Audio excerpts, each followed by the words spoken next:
தமிழ்நாட்டினுடைய மீனவர்கள் 850 பேர் கடந்த 30 ஆண்டுகளுக்கு மேலாக இலங்கையினுடைய இராணுவத்தினால் படுகொலை செய்யப்பட்டிருக்கிறார்கள். ஆனால் இதுவரைக்கும் இலங்கை இராணுவத்தின் மீது ஒரு வழக்கு கூட பதிவு செய்யப்படலை.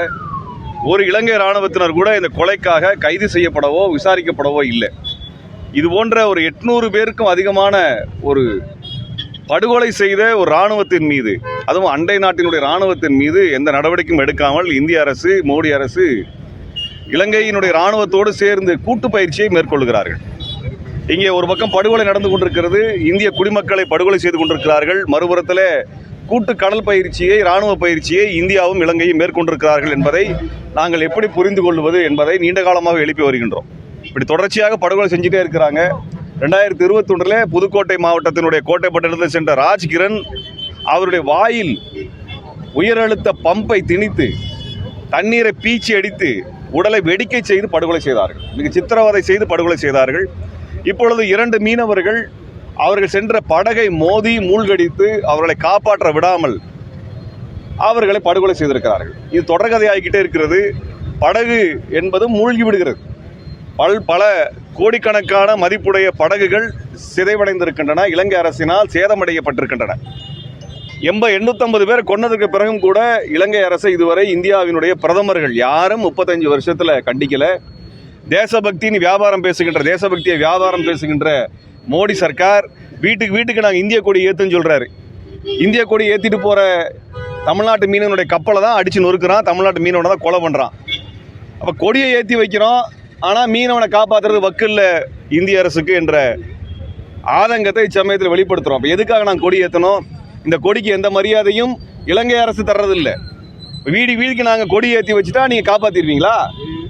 அப்போ நாங்கள் என்ன கேட்க விரும்புகிறோம்னா, இலங்கை அரசின் மீது ஒரு வழக்கை கூட பதிவு செய்யலை.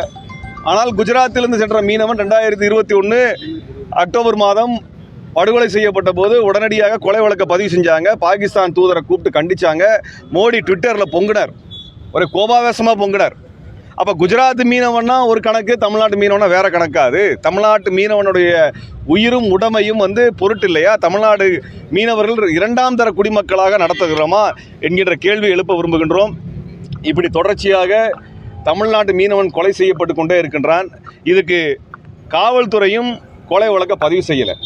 அந்த குடும்பத்தினர் கொலை வழக்கை பதிவு செய்துன்னு சொல்லிட்டு அவங்க புகார் கொடுத்த போது இது இலங்கை பகுதியில் நடந்திருக்கிறது என்று தட்டி கழித்திருக்கிறார்கள். இந்த கொலை இலங்கை பகுதியில் நடந்தது என்று தமிழ்நாடு காவல்துறை எப்படி முடிவுக்கு வந்தது என்ற கேள்வி எழுப்ப விரும்புகின்றோம். நாங்கள் ராமநாதபுரம் மாவட்ட கலெக்டரை சந்தித்த பொழுது இதே கேள்வி எழுப்பினோம். அவர் பதில் சொல்லலை, காவல்துறை ஆணையாளர் பதில் சொல்லலை. இலங்கை கடற்பகுதியில் தான் இந்த கொலை நடந்தது என்று தமிழ்நாடு காவல்துறை எப்படி உறுதி செய்கிறது?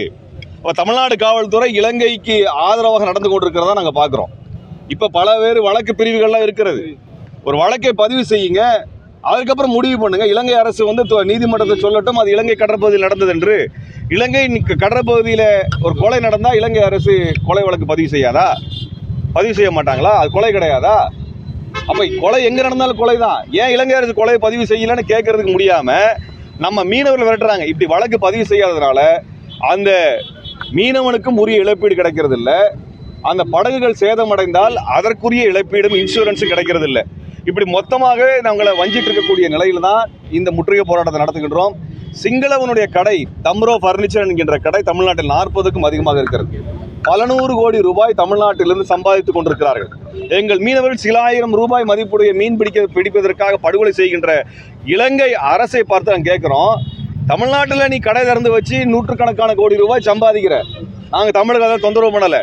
ஆனால் எங்கள் மீனவன் மீன் பிடிச்சா உனக்கு அவ்வளோ நட்டமாயிருதா? எங்களுடைய மீனவனுடைய உயிர் உங்களுக்கு அவ்வளோ தூரம் விலை மதிப்பு இல்லாத போயிருதா? இதற்கு பிறகு நீ எங்களுடைய மீனவன் மீது துன்புறுத்தலை செஞ்சுட்டு இருந்தேன்னா உங்களுடைய கடைகள், வணிக நிறுவனங்கள் தமிழ்நாட்டிலிருந்து அப்புறப்படுத்தப்படும்.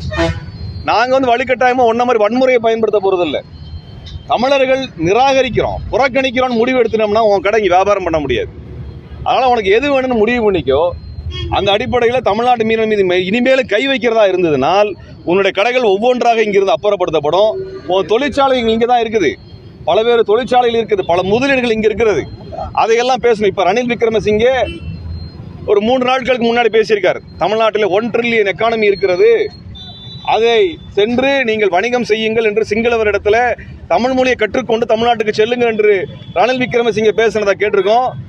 ரணில் விக்ரமசிங்கே அவர்களே, எங்கள் மீனவனை அடித்து துன்புறுத்தி கொலை செய்துவிட்டு தமிழ்நாட்டில் வியாபாரம் செஞ்சதெல்லாம் நினைச்சு பார்த்துறாதீங்க. நாங்கள் அவ்வளோ மான ரோசம் கெட்டவங்க கிடையாது. எங்கள் மீனவன் மீது கை வச்சா உங்களோட வியாபாரம் இங்கே நடக்காது. ரணில் விக்ரமசிங்கேக்கு எச்சரிக்கை விடுக்கின்றோம். எங்களுடைய மீனவனை கொலை செய்துவிட்டு தமிழ்நாட்டில் வணிகம் செய்து விடலாம் என்று கனவு கண்டு விடாதீர்கள். அது ஒரு காலத்தும் நடக்காது. இங்கே இருக்கிற அமைப்புகள் கேட்கின்றோம். தமிழ்நாடு முதல்வருக்கும் இச்சமயத்தில் நாங்கள் கோரிக்கை வைக்கின்றோம். இவ்வளவு 850 படுகொலைக்கும் கொலை வழக்கு பதிவு செய்யலை. குறைந்தபட்சம் இச்சமயத்திலாவது நீங்கள் கொலை வழக்கை பதிவு செய்ய வேண்டும்.